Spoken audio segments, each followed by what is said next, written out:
So I hope you're enjoying the show. I wanted to thank Jane again for participating in that. So I hope you're enjoying it. We certainly are. We're not exactly Game of Thrones or American Idol, but if you're into HEDIS, hopefully you are getting some valuable information from this. So Steve, I know we have some more questions that are coming in for our guests. We do have some questions coming in. I did want to field a couple of questions, kind of going back to the conversation about the pay or the compensation, and kind of, if you would, Kim and Charles, just kind of expand again on what you would see as a pro or a con, I guess, to paying per chart.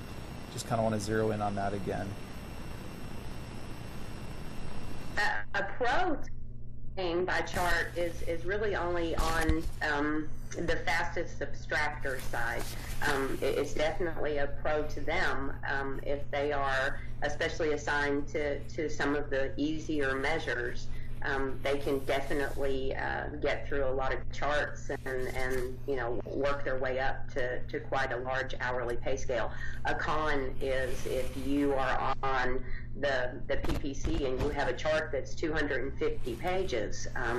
There's not a lot of equity in the size of chart and the data that you need to pull from that chart. If you're assigned to the COL measure and you can go back 10 years and a provider actually gives you 10 years worth of data, you've got a whole lot as an abstractor to get through to try to earn that chart pay. So I'm really, I don't guess I can stress, enough that I think that the fairest, most equitable rate is an hourly rate with a production quota.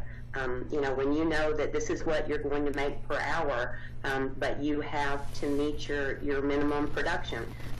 That there are times that some of the HEDIS vendors set minimum and maximum.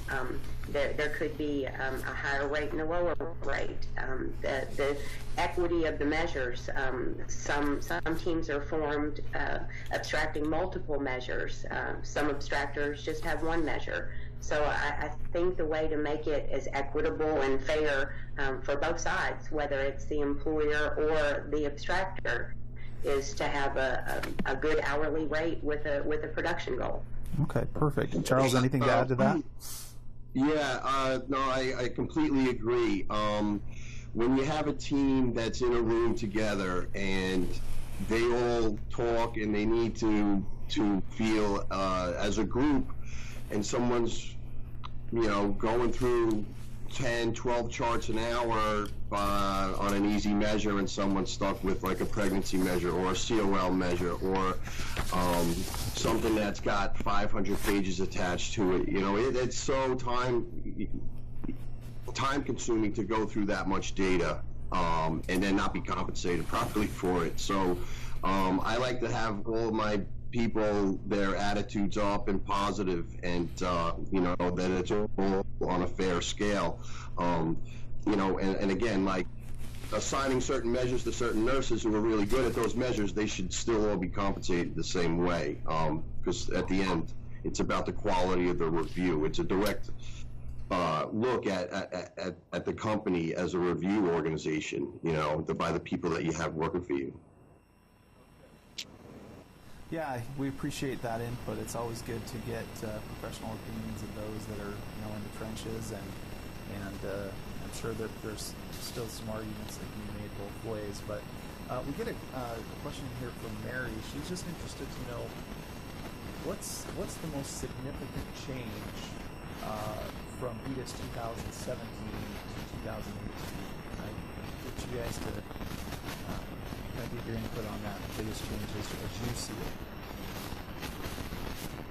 I think I'm just getting into the new measures this year, and it was the one of the biggest changes I saw was that they retired the frequency of prenatal care measure, which is a measure that's very time consuming. It can encompass almost 2 years worth of chart documentation.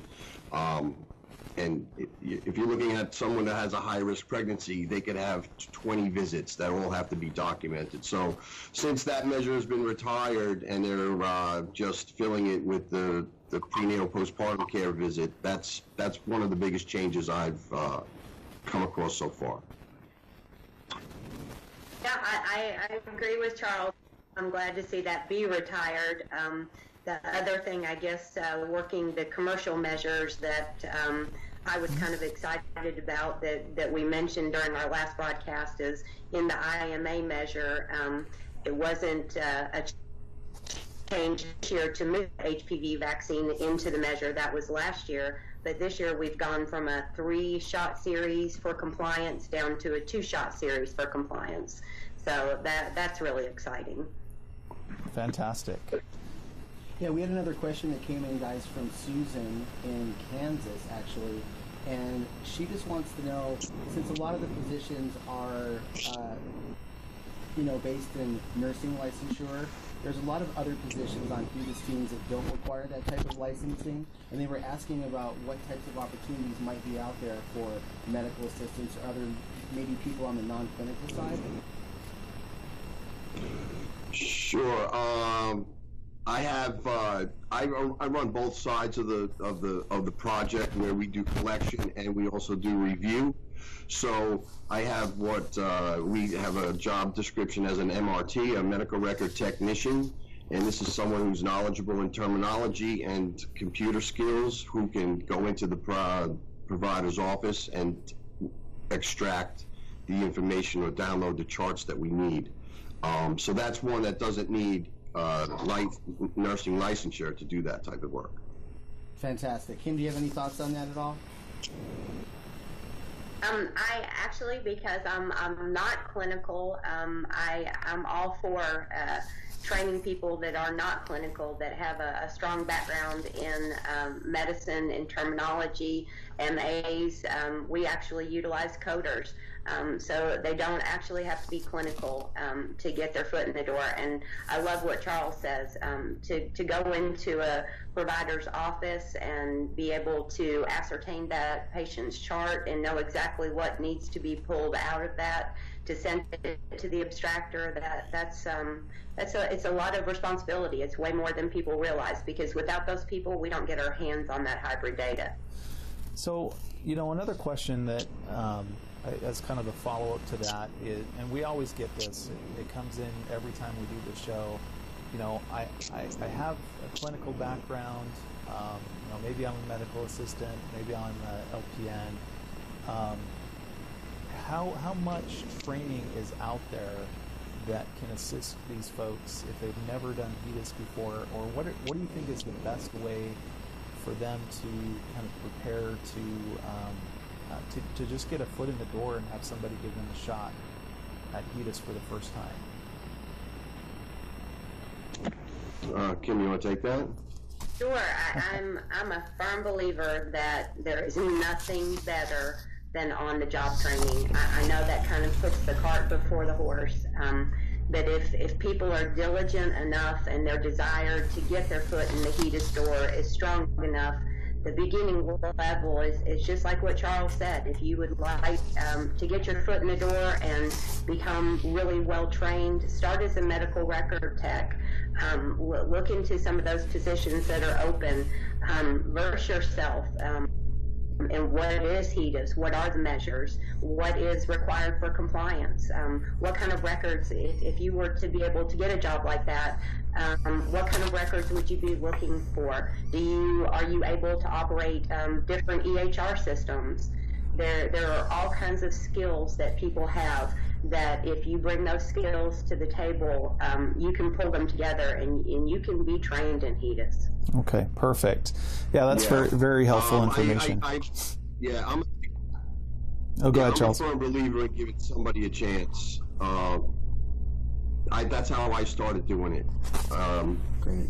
Somebody gave me a chance, and I learned from my peer sitting next to me. She showed me, this is how you do, this is what you do, this is what you do. As the experience grows, your competency grows, and, it's hard to find really good people and keep them. And I like to have them fresh, because as I've worked with some more experienced people, and as the health informatics changes, as the computer systems change, the applications we're entering the data into changes, they need to evolve with that. And younger, new nurses that are just coming out of school, you know, these are great opportunities for them because they have the terminology, they have the computer skills. You know, when I first started, we were entering data on paper tools, you know, and now we have these great applications out there, so. Fantastic. Well, and I might go ahead and chime in with Dave's help. You know, we're going to have some positions coming up very soon where if you are a medical assistant and you've actually, you know, charted or at least had the opportunity to work with the medical chart in any way, you know, we'd be able to help you find a position in HEDIS. We're going to have needs where our clients are going to need people that can chase charts and actually just go into the provider's offices and scan the charts electronically so that they can be abstracted. We're also going to have positions, Dave, for like administrative support, what we call the HEDIS coordinators. Yeah, the medical records piece that they had already mentioned, I think, is a huge part of it, especially for what my division works on. And again, there's that transfer over with the medical assistants. A lot of those people have an MA background, but they've also obviously worked with medical record systems and everything, and data entry is a key component of that. And so I think the advice that they provided is you know, 100% accurate. So the message sent there is that you don't have to be a nurse to participate in the HEDIS season, that there's a lot of opportunities for a lot of people out there. And once you get your foot in the door, obviously, as our special guests have shown today, you can really make a fantastic career out of it. It's a very specialized niche, and I think it's something that a lot of people have an interest in, but there seems to be this mystery of how to get involved with it from the start. Sure. Yeah, and you know, I know that you know, having done recruitment and staffing for going on like 7 seasons now, that it is really critical that on the abstraction side, you know, we're not, you know, CareNational, we're not always the best place to get the experience. We're having to hire people, you know, that have done HEDIS in the last couple of seasons. But I do know that there's a lot of opportunities out there where, you know, like Charles and Kim said, they will give you a chance to, you know, come in and kind of learn the ropes. And again, as soon as you've done it for 1 or 2 seasons, you know, you're going to be skilled enough to, you know, to really write your own ticket. There's a lot of these opportunities now that are home-based. Even the chart chasers, you know, usually start at a home base and go out to the providers. And we'll have a good number of abstraction positions this year that will be remote. So I just want to reiterate again, if you're interested in HEDIS work and you've got some background, go to HEDISwork.com. You can get there and have some resources like a resume sample. You can update your resume. You can search for all the HEDIS positions that we have now, and please check that back frequently, because we update that actually every day in real time. So when those positions become available, you know, you'll be the first to know. And we go through a pre-qualification process. If you're an abstractor, we do have a test, about a 37-question test that we give to just make sure we understand that you have the good foundation to complete the job successfully. We also do a short video interview with you that we can show to our clients, and you can kind of talk about yourself. So there's some things that we do there to help screen candidates and make sure we're getting, you know, the right ones there. But we will have a good number of opportunities here at CareNational. Going back and just kind of doing a little wrap up for the show, I think we're, by my clock, about 10 minutes away from the close of the show. But Charles and, well, let me start with Charles first. Charles, any other advice that you could provide on, I guess, resources? You know, what are some other places? You know, we talked about Jane Jackson's Daily Dose HQ.com site, which is really, she's really putting a great repository of HEDIS information there. So another shout out to her. But you know, if somebody wanted to just kind of research what is this HEDIS thing, you know, maybe they don't have knowledge of. You know, they hear HEDIS, and of course they're going to see our great bumper stickers, and then they're going to immediately want to know, what is this HEDIS thing? But what resources could you recommend, Charles, that people could get a little bit more information about HEDIS? Sure. The NCQA website is probably the best with the most knowledge base, and that's where we get our specific criteria directly from there. You can Google HEDIS and look at a bunch of different articles that are on there. I do like what's on LinkedIn now. There are becoming more articles about it and the project management side of it now that the season's coming on board. You know, I didn't know what it was when I first started 7 years ago. So it has evolved, and you know, more health plans are getting accredited to do this stuff. So the demand is always going to be there, and it's going to be, you know, higher in the future. So keeping up with that NCQA website is paramount to do that. Okay, perfect. Kim, any of your 2 cents on that? I totally agree with Charles. If you want it correctly, you go straight to the horse's mouth, and that's the NCQA. Sometimes the technical specifications of the measures can be a little bit daunting and overwhelming, but there are brief descriptions of the measures that kind of give you the general idea of what compliant data is. Excellent. You know, and talk about demand. You know, when we started this, our HEDIS placement back in, you know, the 2011, 2012 time frame, you know, we had, you know, maybe just a dozen or so opportunities that we started with. We anticipate at CareNational having over 200 openings for this next season. We've actually already filled some, and we have some more posted on our website. But the real meatier abstraction positions are still yet to be confirmed. But you know, we're going to get, and when I say meatier, I'm talking about the ones that have the best kind of setup where you can actually work remotely and do the abstraction through the electronic medical record. Coming very soon, though. Very soon. Especially I mean, based on some calls I was on earlier today, to be honest with you. Oh, So okay. there's a lot going on, yeah. Yeah, I mean, it could be a matter of, you know, a day or two, and all of a sudden we'll need, need to submit 50 abstractors and 50 HEDIS coordinators. I mean, it could come that quickly. So if you've already signed up with CareNational, expect to get a call at 1 or 2 in the morning? No, I'm just kidding. We won't bother you that early. But that's only from one of our recruiters that likes to do things late at night. Are you talking about me? Very dedicated. Very Good job. dedicated. That's what Okay. it is. Dedicated, Right. yeah, dedication. So, so again, to circle back around, first of all, I want to thank Kim and Charles again. You know, hopefully next time we'll get a little bit larger volume of questions, but I think we've done a good job giving a general overview of what's coming up. And of course, we have that opportunity again on November 17th. We're going to be live again. We're going to have some other guests. I also want to mention that we're expanding our viewership by getting a channel on Roku as well as Apple TV and Google Chromecast. Hopefully by next show we'll have those mediums where people can tune in using those streaming services. And again, I want to acknowledge our production staff. RJ Mendoza's been great. People haven't seen this, but he's kind of been scrambling in front of the camera and adjusting things and plugging things in, and so he's really done a good job to keep us going. It's not an easy thing with all the things we have to keep track of to produce this show.